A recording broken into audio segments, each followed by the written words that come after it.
D. Rajendar படத்துல TM. Soundararajan பாடின ஒரே ஒரு பாடல் டி.எம். சௌந்தரராஜனோட சினிமா வாழ்க்கையை முடிச்சு வச்சிருச்சு. அது என்ன பாடல் அப்படிங்கிறத பத்தி தான் இன்னைக்கு வீடியோல பார்க்க போறோம். தமிழ் சினிமாவுக்கு கிடைச்ச ஒரு அரிய பொக்கிஷம் அப்படின்னா அது இயக்குனர் டி. ராஜேந்தர். நடிப்பு, இயக்கம், இசை, பாடல் அப்படின்னு பன்முக திறமைகளை கொண்டவர். டி. ராஜேந்தர் அறிமுகமான முதல் படம் ஒருதலை ராகம். என்னதான் டி. ராஜேந்தர் ஒருதலை ராகம் படத்தோட கதையை பார்த்து பார்த்து சிரிக்கிருந்தாலும் அந்த படத்தை தயாரிக்கிறதுக்கு எந்த தயாரிப்பாளரும் முன் வரல. அந்த படத்துக்கு உண்டான கதைக்கு சரியான அங்கீகாரம் கிடைக்கல. அதனால அந்த படத்தோட கதையை கையில வச்சுக்கிட்டு சரியான தயாரிப்பாளரை தேடி அலைஞ்சாரு டி. ராஜேந்தர். அந்த நேரத்துல வெளிநாட்டுல இருந்து வந்து செல்வ செழிப்போட இருந்த இப்ராஹிம் அப்படிங்கிற ஒருத்தரை டி. ராஜேந்தர் சந்திக்கிறாரு. படத்தோட கதையை கேட்ட இப்ராஹிம் படத்தை தயாரிக்கிறதுக்கு ஒத்துக்கிறாரு, ஒரு நிபந்தனையோட. இந்த படத்துக்கு கதை, திரைக்கதை, வசனம் இது எல்லாத்துக்கும் உன்னோட பேரை போட்டுக்க, ஆனா படத்தை நான் தான் இயக்குவேன் அப்படின்னு சொல்லிட்டு படப்பிடிப்பையும் ஆரம்பிக்கிறாரு இப்ராஹிம். ஆனா இப்ராஹிமால படத்தை சரியா இயக்க முடியல. அதை கவனிச்ச டி. ராஜேந்தர் பெரிய மனசோட மீதி படத்தை நானே இயக்கிடுறேன், ஆனா உங்க பேரையே நீங்க போட்டுக்கங்க அப்படின்னு சொல்றாரு. ஒருதலை ராகம் படத்தோட பாடல்களுக்கு டி. ராஜேந்தர் தான் இசையமைச்சிருந்தாரு. படம் ரிலீஸ் ஆகி படத்தை பார்க்கறதுக்கு 2 நாள் யாருமே தியேட்டர் பக்கம் வரவே இல்லை. 3ஆம் நாள் படத்தில் உள்ள பாடல்கள் ஹிட் ஆகுது. அதனால தியேட்டருக்கு நிறைய பேர் படம் பார்க்கறதுக்கு வர ஆரம்பிக்கிறாங்க.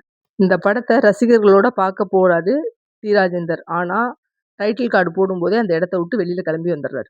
ஏன் அப்படின்னா அந்த டைட்டில் கார்டுல பின்னணி இசை அப்படிங்கிற இடத்துல வேறொருத்தரோட பேரை போட்டிருக்காங்க. நான் கஷ்டப்பட்டு போட்ட பின்னணி இசையை எடுத்தது எனக்கு தெரிஞ்சோடனே என்னோட மனசு உடைஞ்சு போயிடுச்சு. அதனால தியேட்டரை விட்டு எழுந்திரிச்சு வெளில போயிட்டேன். இப்போ வரையிலும் ஒருதலை ராகம் படத்தை நான் பார்க்கவே இல்லை அப்படின்னு சொல்லி டி. ராஜேந்தர் சொல்றாரு.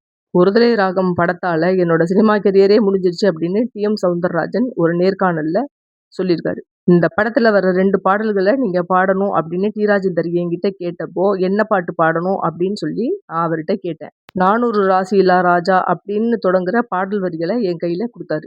அந்த பாடல் வரிகளை நான் கேட்டோனையே என்ன பாட்டோட முதல் வரியே இவ்வளவு அபசகுணமா இருக்கு, இந்த பாட்டை நான் பாட மாட்டேன் அப்படின்னு சொல்லி மறுத்துட்டேன்.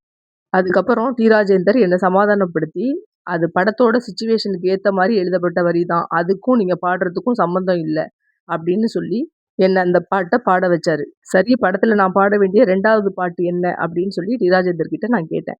என் கதை முடியும் நேரம் இது அப்படிங்கிற பாட்டோட வரிகளை என் கையில கொடுத்து என்ன பாட சொன்னாரு. ஆனா அந்த பாட்டை எந்த விதமான மறுப்பும் சொல்லாம பாடினேன். ஆனா தமிழ் சினிமால எனக்கு அதுக்கப்புறம் பாடுறதுக்கு வாய்ப்பே கிடைக்கல.